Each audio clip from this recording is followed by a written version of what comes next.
सबसे पहले शुरुआत कर रहे हैं बुलेटिन की बड़ी जानकारी के साथ। इलेक्टोरल बॉन्ड को लेकर आज भी सुप्रीम कोर्ट में सुनवाई चल रही है। चीफ जस्टिस ने स्टेट बैंक से कहा है कि हमने पूरा ब्यौरा देने के लिए कहा था, एसबीआई चुनिंदा जानकारी नहीं दे सकता। इस पर स्टेट बैंक ने कहा कि हम हर जानकारी देने के लिए तैयार हैं। तो देखिए, आज भी सुनवाई, ये बड़ी जानकारी आप तक पहुंचा रहे हैं इलेक्टोरल बॉन्ड को लेकर, जहां सुप्रीम कोर्ट में आज सुनवाई चल रही है। चीफ जस्टिस ने स्टेट बैंक से कहा है कि हमें पूरा ब्यौरा देने को हमने कहा था कि पूरा ब्यौरा हमें दीजिए, एसबीआई चुनिंदा जानकारी नहीं दे सकता है। लेकिन इस पर आगे स्टेट बैंक ने कहा कि हम हर जानकारी देने के लिए तैयार हैं और इसी को लेकर सुनवाई जारी है। तो इलेक्टोरल बॉन्ड को लेकर सुप्रीम कोर्ट में सुनवाई चल रही है और सुप्रीम कोर्ट ने कहा कि हमने पूरा ब्यौरा देने के लिए कहा था। सुप्रीम कोर्ट ने आगे किस बात का जिक्र किया वो भी आपको बता रहे हैं। उन्होंने कहा कि आपको आदेश समझना चाहिए था, हमने पूरा ब्यौरा देने के लिए कहा था, आप चुनिंदा जानकारी नहीं दे सकते हैं। तो चुनावी बॉन्ड पर सुप्रीम कोर्ट में सुनवाई जारी है। हमने पूरा ब्यौरा देने के लिए कहा था, चुनिंदा जानकारी नहीं। इसी खबर पर ज्यादा जानकारी के साथ अंकित गुप्ता हमारे साथ इस वक्त कनेक्ट है। अंकित, क्या जानकारी मिल रही है? सुप्रीम कोर्ट में सुनवाई चल रही है और क्या अपडेट्स इस खबर को लेकर? देखिए, इस वक्त के लिए सबसे बड़ी खबर यही है कि एसबीआई की तरफ से लगातार सुप्रीम कोर्ट को यह बताया जा रहा है कि सुप्रीम कोर्ट ने जो आदेश दिया था उसमें बॉन्ड नंबर देने को लेकर के स्पष्टता नहीं थी और इस वजह से वो बॉन्ड नंबर नहीं जारी किए गए थे। लेकिन अब क्योंकि अगर सुप्रीम कोर्ट चाहता है कि हम वो जानकारी भी जो है चुनाव आयोग को दे दे, तो वो हमको उसमें भी देने में कोई दिक्कत नहीं है। तो एसबीआई अपनी तरफ से यही बताने की कोशिश कर रहा है कि एसबीआई सुप्रीम कोर्ट के आदेश का पालन करने के लिए पूरी तरह से तैयार है। पहले भी किया गया था, अभी भी किया जाएगा। इस सबके बीच में अब मुख्य न्यायाधीश की एक टिप्पणी सामने आई है जिसमें यह कहा गया है कि ठीक है, अगर आप ये कह रहे हैं कि स्पष्टता नहीं थी तो हम आदेश देते हैं कि एसबीआई बॉन्ड नंबर भी बताए और अपने पास रखे किसी भी तरह की जानकारी को छुपाए नहीं, और जो भी जानकारी एसबीआई के पास में है वो पूरी जानकारी चुनाव आयोग को बताए। जिस पर एसबीआई के जो वरिष्ठ वकील हैं हरीश साल्वे, उन्होंने ये कहा है कि लेकिन मीडिया में और दूसरी जगहों पर हमें गलत तरीके से बदनाम किया जा रहा है कि हम जानकारी छुपा रहे हैं, जबकि हम तो सुप्रीम कोर्ट ने जो आदेश दिया है उसका उसी हिसाब से पालन कर रहे हैं जो सुप्रीम कोर्ट ने कहा था। अब हरीश साल्वे की एक और नई दलील सामने आई है। उन्होंने कहा है कि हमें कोई जानकारी छुपाने में कोई किसी तरह की दिलचस्पी नहीं है, हम सब उपलब्ध करवा देंगे। यानी कि एसबीआई सुप्रीम कोर्ट को यह बता रहा है कि लगातार एसबीआई को जो कटघरे में खड़ा किया जा रहा है कि एसबीआई जानकारी छुपा रहा है, एसबीआई जो सुप्रीम कोर्ट के आदेश हैं उसी का पालन कर रहा है।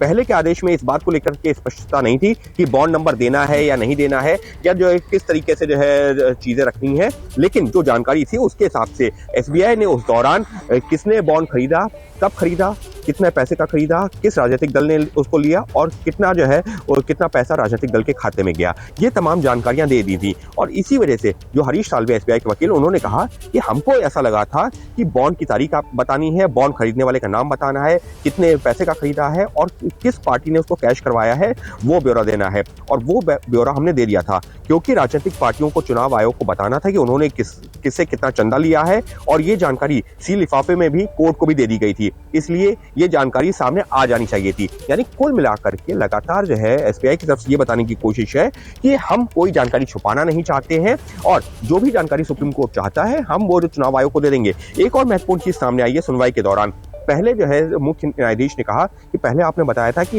ये जो जानकारी दो अलग अलग जगह है। पहली जगह जहां पर जो दानदाता है उसका नाम और उसने किस बॉन्ड को खरीदा है और कितने पैसे का खरीदा है, और दूसरी जगह पर एक लिफाफे में ये जानकारी है कि किस राजनीतिक दल ने उसको एनकैश करवाया है और कितने अमाउंट का करवाया है। तो सुप्रीम कोर्ट ने एसबीआई से यही जानना चाहा कि क्या अब आप ये कहना चाहते हैं कि बॉन्ड नंबर तीसरी जगह पर रखे हुए थे, जिस पर हरीश साल्वे जो कि एसबीआई के वकील हैं उन्होंने कहा जी नहीं, बॉन्ड के नंबर भी उसी लिफाफे में मौजूद हैं जो कि दानदाताओं का है। यानी कि एक तरह से लगातार ये बताने की कोशिश है कि हम कोई जानकारी छुपा नहीं रहे और जो भी जानकारी हमारे पास में है सुप्रीम कोर्ट के आदेश के मुताबिक सब मुहैया करा दी जाएगी। जी, लेकिन अंकित, अभी फिलहाल जो सुप्रीम कोर्ट में सुनवाई चल रही है वो किस किस याचिका को लेकर चल रही है, कब तक ये सुनवाई चलेगी और क्या क्या ऐसा डेटा है जो सुप्रीम कोर्ट में सुनवाई के बाद लग रहा है कि सब क्लियर हो सकता है इलेक्टोरल बॉन्ड को लेकर? क्योंकि कई ऐसी जानकारी है जिसको लेकर कहीं ना कहीं ये कहा जा रहा है कि एसबीआई जानकारी छुपा रही है। तो क्या ये जो अभी फिलहाल सुनवाई चल रही है इसके बाद कुछ क्लियर हो पाएगा? देखिए, साफ तौर पर जो है एसबीआई के ऊपर आरोप यही लग रहा था कि सुप्रीम कोर्ट ने जो आदेश दिया उसका पालन नहीं कर रहे हैं। और उसी मामले में सुप्रीम कोर्ट में जो पिछली जो है सुनवाई हुई थी जब 12 तारीख को, तो वहां पर जो सुप्रीम कोर्ट ने कहा था कि जो 11 तारीख को सुनवाई हुई थी, एसबीआई से कहा था कि वो तमाम जानकारियां चुनाव आयोग को दे और चुनाव आयोग अगले दिन उसको अपलोड करे। तो चुनाव आयोग ने उसका पालन करते हुए वैसा किया भी। 15 तारीख जो तारीख थी उससे पहले 14 तारीख को अपलोड कर दिया। उसके बाद में कल भी चुनाव आयोग ने एक डेटा अपलोड किया जो कि सुप्रीम कोर्ट में पहले से जमा था सीएल कवर में, जो कि जो 2018 से लेकर के 2019 के दौरान जो चंदा मिला था राजनीतिक दलों को, उससे जुड़ा हुआ था। तो ऐसे में एसबीआई लगातार ये बता रहा है कि देखिए, हमारे पास जितनी जानकारी थी हम सब देने को तैयार है। और इसी वजह से हमारे ऊपर ये जो आरोप लग रहा है कि एसबीआई जानकारी छुपा रहा है, वो पूरी तरह से निराधार है और वो कोर्ट को यही कन्विंस करने की कोशिश कर रहे हैं। और फिर एक बार जो है एसबीआई के जो वकील हैं उन्होंने यही दोहराया है कि एसबीआई अपने पास में कोई जानकारी छुपा नहीं रही है।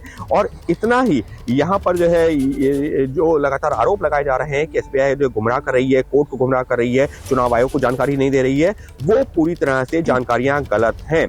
और रही बात जो जानकारी जो दी जा रही है उसको लेकर भी जिस तरीके से सवाल खड़े किए जा रहे हैं वो भी जो है गलत है।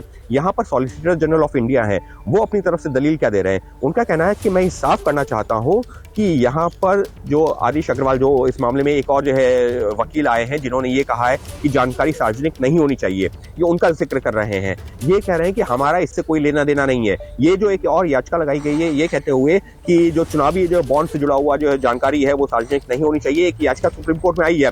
तो जो सॉलिसिटर जनरल ऑफ इंडिया है वो ये कह रहे हैं कि हम इससे जो इत्तेफाक नहीं रखते और हमारा जो है सरकार का इस याचिका से कोई लेना देना नहीं है।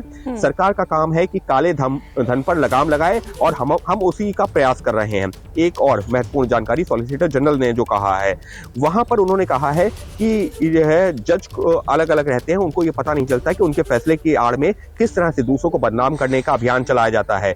जो यहाँ याचिका करते हैं वो बाहर जाकर गुमराह करने वाला इंटरव्यू देते हैं, सोशल मीडिया कैंपेन चलाया जाता है, कुछ सेफगार्ड की जरूरत है, ये सॉलिसिटर जनरल कह रहे हैं। सॉलिसिटर जनरल भी एक तरह से जो एसबीआई के वकील है उसी बात को जो दोहरा रहे हैं कि यहाँ पर मीडिया में सामने आकर के सोशल मीडिया के जरिए कुछ लोग ये दिखाते हैं कि देखिए जानकारियां छुपाई जा रही हैं, सरकार के इशारे पर छुपाई जा रही हैं, बीजेपी को इतना फंड मिला या किसी एक पर्टिकुलर पार्टी को इतना फंड मिला। तो ये सारी चीजें गुमराह करने वाली हैं। जो भी तथ्य हैं वो आपके सामने हैं और इस पर गुमराह और राजनीति नहीं होनी चाहिए। मुख्य न्यायाधीश की टिप्पणी, मुख्य न्यायाधीश कह रहे हैं हम आज अपने आदेश के अमल पर विचार कर रहे हैं, लेकिन किसी भी स्थिति के लिए हम तैयार रहते हैं। यानी कि कुछ हद तक जो मुख्य न्यायाधीश की जो बेंच है वो भी एसबीआई और सॉलिसिटर जनरल ने जो बातें कही हैं उससे इत्तेफाक जरूर रखते हैं, लेकिन वो उन्होंने पहले भी साफ कर दिया है कि हम अपने पिछले आदेश में अगर कहीं पर स्पष्टता नहीं थी उसको और ज्यादा क्लियर कर देते हैं और आपको बॉन्ड के बारे में जानकारी चुनाव आयोग को देनी होगी। तो फिलहाल अभी सुनवाई चल रही है, लेकिन एसबीआई और केंद्र सरकार की माने तो वो इस मामले में कोई भी जानकारी छुपाना नहीं चाहते। खासतौर पर एसबीआई का ये कहना है, वही मुख्य न्यायाधीश कह रहे हैं कि जो भी जानकारी आपके पास है वो चुनाव आयोग को दीजिए और वो सार्वजनिक होना जरूरी है। जी, लेकिन अंकित, ऐसे में दो सवाल उठते हैं क्योंकि जिस बॉन्ड नंबर का जिक्र बार बार किया जा रहा है कि सुप्रीम कोर्ट ने कहा कि बॉन्ड नंबर को लेकर पूरी जानकारी नहीं है, तो ये कंफ्यूजन की स्टेट कहां पर आती है कि एसबीआई कह रहा है कि हमने तो पूरी जानकारी दी, हमने कोई जानकारी छुपाई नहीं है, लेकिन दूसरी तरफ सुप्रीम कोर्ट कहता है कि बॉन्ड नंबर से जुड़ी जानकारी छुपाई जा रही है। और चुनाव आयोग की जो वेबसाइट है उस पर पूरा डेटा अपलोड किया गया था बीते कल। तो क्या अब आज ये सुनवाई होगी, ऐसा माना जाए कि कोई ना कोई नया जो डेटा है वो भी अपलोड किया जा सकता है इससे संबंधित? तो जितना जो मुझे समझ में आ रहा है, अब यहाँ पर जो है चुनाव आयोग वो लगभग सारा डेटा अपलोड कर चुका है जो एसबीआई को देना था। लेकिन अभी जो महत्वपूर्ण जानकारी है वो क्या है, वो ये है कि जो है इलेक्टोरल बॉन्ड खरीदे गए थे, जिसने खरीदे हैं और जिसने एनकैश करवाए जिस राजनीतिक दल में, अभी आपको ये नहीं पता चला उसको देखने के बाद में। एक उदाहरण के तौर पर एक कंपनी ने इलेक्टोरल बॉन्ड खरीदा जो है 10 करोड़ का और एक राजनीतिक दल ने वो 10 करोड़ रुपए का वो बॉन्ड एनकैश करवा लिया। लेकिन आप पुख्ता तौर पर ये नहीं कह सकते कि फला कंपनी ने जो बॉन्ड खरीदा था वही बॉन्ड इस राजनीतिक दल को मिला और उसने वो एनकैश करवाया। क्यों? क्योंकि आपके पास में ऐसा कोई नंबर नहीं है। इलेक्टोरल बॉन्ड का नंबर अगर हमको पता होता कि एक नंबर का इलेक्टोरल बॉन्ड खरीदा है इस कंपनी ने 10 करोड़ का और एक नंबर का इलेक्टोरल बॉन्ड दिया है इस राजनीतिक दल को जिसने इसको एनकैश करवाया है, तो आपको पता होता कि यही इलेक्टोरल बॉन्ड है जो कि इस राजनीतिक दल ने एनकैश करवाया है। लेकिन आज की तारीख में आपके पास में हजारों की संख्या में डेटा तो जरूर मौजूद है, एंट्रीज जरूर मौजूद है आपको, लेकिन ये नहीं पता कि क्या जो फला कंपनी ने पैसा दिया है क्या वो एक राजनीतिक दल को गया है, क्या वो अलग अलग राजनीतिक दल को गया है, कितना हिस्सा उसमें से। एक उदाहरण के तौर पर अगर मैं जो बात करूं तो एक जो है अगर कंपनी है एक्स कंपनी ने टोटल 100 करोड़ का राजनीतिक चंदा दिया है, लेकिन इसका मतलब ये नहीं है कि वो 100 करोड़ एक ही राजनीतिक दल के पास गया है। मुमकिन है उस 100 करोड़ में से 40-50 करोड़ हो सकता है एक कंपनी के पास गया हो, एक राजनीतिक दल के पास गया हो, और 40-50 करोड़ में से बाकी राजनीतिक दलों को भी पैसा गया हो। लेकिन अभी जो मीडिया में जो या सोशल मीडिया पर जो जानकारियां आ रही हैं वो ये आ रहा है कि एक ही राजनीतिक दल को पूरा पैसा गया, जिसका बात का जिक्र जो है एसबीआई भी कर रही है। तो साफ तौर पर अभी ये नहीं पता है कि कौन से इलेक्टोरल बॉन्ड किसने खरीदा और किस राजनीतिक दल को उसमें से कितना पैसा गया या कितना पैसा उस कंपनी ने एक राजनीतिक दल को दिया। तो उससे ये स्पष्टता आ सकती है। इस सबके बीच में यहाँ मुख्य न्यायाधीश का आदेश आने लगा है, जिसमें वो ये कह रहे हैं कि हमने एक अंतरिम आदेश में साफ किया था कि जो चंदा दिया जा रहा है उसकी जानकारी सार्वजनिक होना हमारे अंतिम आदेश के अधीन होगा। यानी कि हमने एक अंतरिम आदेश दिया था जिसमें साफ किया था कि जो भी चंदा दिया जा रही है, बात हो रही है 2019 के आदेश की, वो इंटरिम ऑर्डर जो समय दिया गया था उसमें ये कहा गया था कि जो फाइनल जजमेंट होगा उसके आधार पर तय होगा। तो अभी जो मुख्य न्यायाधीश अपना आदेश एक तरह से बता रहे हैं या अभी जो सुनवाई चल रही है, अंकित मैं आपको रोक रही हूँ, वापस आपके पास मैं लौट रही हूँ।